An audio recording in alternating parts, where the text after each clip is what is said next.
നമസ്കാരം. SG വീണ്ടും 3G ആയിരിക്കുന്നു. എന്തൊരു നാണക്കേടാണ്.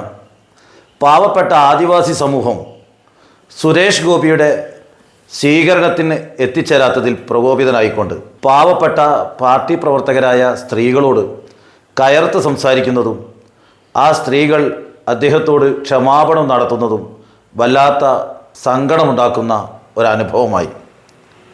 എന്തേ ആദിവാസി സ്ത്രീകൾ സുരേഷ് ഗോപിയുടെ പരിപാടിക്ക് വരാത്തത്?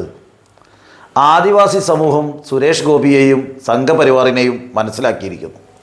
മണിപ്പൂരിൽ ആദിവാസി വിഭാഗമായ കുക്കി വിഭാഗത്തിനുള്ള സംവരണം പൂർണ്ണമായും ഇല്ലാതാക്കുന്ന രൂപത്തിൽ മെയ്തി വിഭാഗത്തിന് കൂടെ പട്ടികവർഗ സംവരണം കൊടുത്തുകൊണ്ട് അവർക്കുള്ള തൊഴിലവസരം നഷ്ടപ്പെടുത്തുകയും അങ്ങനെ കുക്കി വിഭാഗത്തിനെതിരെ കലാപമുണ്ടായപ്പോൾ സംഘപരിവാറിൻ്റെ എല്ലാ പിന്തുണയും മെയ്തി വിഭാഗത്തിന് കൊടുക്കുകയും അങ്ങനെ ആ ആദിവാസി വിഭാഗത്തെ കൂട്ടക്കുരുതി നടത്തുകയും പരസ്യമായി സ്ത്രീകളെ അപമാനിക്കുകയും അവരെ പരസ്യമായി നഗ്നരാക്കി നടത്തുകയും അവരുടെ ഗുഹ്യസ്ഥാനമടക്കം പരസ്യമായി സ്പർശിച്ചുകൊണ്ട് പൊതുസമൂഹത്തിൽ സ്ത്രീകളെ അങ്ങേയറ്റം നിന്ദ്യമായി പെരുമാറുകയും ചെയ്തത് ഈ പാവപ്പെട്ട ആദിവാസികളും സോഷ്യൽ മീഡിയയിലൂടെ കണ്ടുകൊണ്ടിരിക്കുന്നുണ്ടാവും.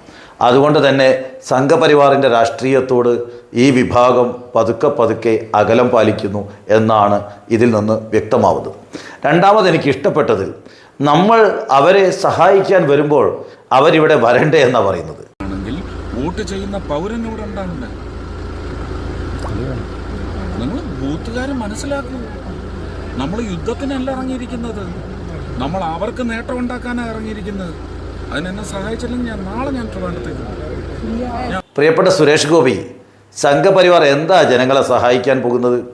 2014 1 ലിറ്റർ പെട്രോളിൻ്റെ വില 71 രൂപയാണ്, ഡീസലിൻ്റെ വില 57 രൂപയും. ഇന്ന് ഡീസലിൻ്റെ വില എത്രയാണ്? ഇന്ന് ഡീസലിൻ്റെ വില 96 രൂപയും പെട്രോളിന് 106 രൂപയുമാണ്. 2014 ഒരു ബാരൽ ക്രൂഡ് ഓയിലിൻ്റെ വില $109. $109 ഒരു ബാരലിന് വിലയുള്ള സമയത്ത് 1 ലിറ്റർ പെട്രോളിന് 71 രൂപയും 1 ലിറ്റർ ഡീസലിന് 57 രൂപയുമായിരുന്നു. ഇപ്പോൾ ഒരു ബാരൽ ക്രൂഡ് ഓയിലിൻ്റെ വില കേവലം $80. സ്വാഭാവികമായും ആ 71 രൂപയുണ്ടായിരുന്ന പെട്രോളിൻ്റെ വില ഒരു 50 രൂപയിലേക്ക് ചുരുങ്ങണം. അതേപോലെ 57 രൂപയുണ്ടായിരുന്ന ഡീസലിൻ്റെ വില ഒരു 40-45 രൂപയിലേക്ക് ചുരുങ്ങണം. കാരണം ഇപ്പോൾ $80 ഒരു ബാരലിൻ്റെ വില. എന്നാൽ ഇപ്പോൾ എത്ര കൊടുക്കുന്നത്? 106 രൂപയും 96 രൂപയും. ഇത് ജനങ്ങൾക്കറിയാം. പാവപ്പെട്ട സാധാരണക്കാരായ ജനങ്ങളുടെ ഇന്ധനക്കൂലി കുത്തനെ കൂട്ടിക്കൊണ്ട് നികുതി വർദ്ധിപ്പിച്ചുകൊണ്ട് ആളുകളെ യാത്ര ചെയ്യാൻ പോലും അനുവദിക്കാത്ത ചരക്ക് കൂലി വർദ്ധിപ്പിച്ച് ആളുകൾക്ക് സാധനം വാങ്ങാൻ കഴിയാത്ത രൂപത്തിൽ, ചരക്കുകൾ വാങ്ങാൻ കഴിയാത്ത രൂപത്തിൽ കുത്തനെ വിലക്കയറ്റമുണ്ടാവാനുള്ള പ്രധാന കാരണം ഇന്ധനത്തിനുള്ള വിവിധ നികുതികൾ ഇന്ധനത്തിന് അതിൻ്റെ വിലയേക്കാൾ കൂടുതൽ നികുതി ഈടാക്കുന്നത് കൊണ്ടാണ്. അതുകൊണ്ട് പ്രിയപ്പെട്ട സുരേഷ് ഗോപി, താങ്കൾ ആരെയും സഹായിക്കേണ്ട.